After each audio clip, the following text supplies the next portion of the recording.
شروع اللہ کے نام سے جو سب پر مہربان ہے۔ حضرت جویریہ رضی اللہ عنہا سے روایت کی کہ نبی صلی اللہ علیہ وآلہ وسلم صبح کی نماز پڑھنے کے بعد صبح سویرے ان کے ہاں سے باہر تشریف لے گئے۔ اس وقت وہ اپنی نماز پڑھنے والی جگہ میں تھیں۔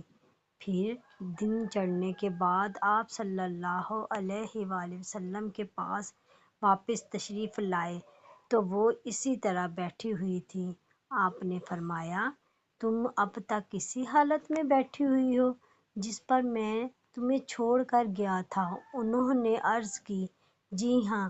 نبی کریم صلی اللہ علیہ وآلہ وسلم نے فرمایا، تمہارے ہاں سے جانے کے بعد میں نے 4 کلمے 3 بار کہے ہیں۔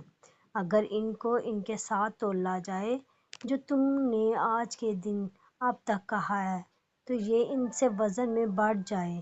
سبحان اللہ و بحمدہ عدد خلقہ ورضا نفسہ وزنۃ عرشہ ومداد کلماتہ۔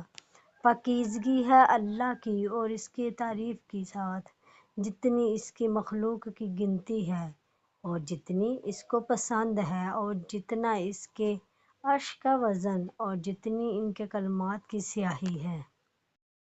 اللہ تعالی ہمیں حدیث مبارکہ پر عمل کرنے اور اپنی زندگیوں کو سنوارنے کی توفیق عطا فرمائے، آمین۔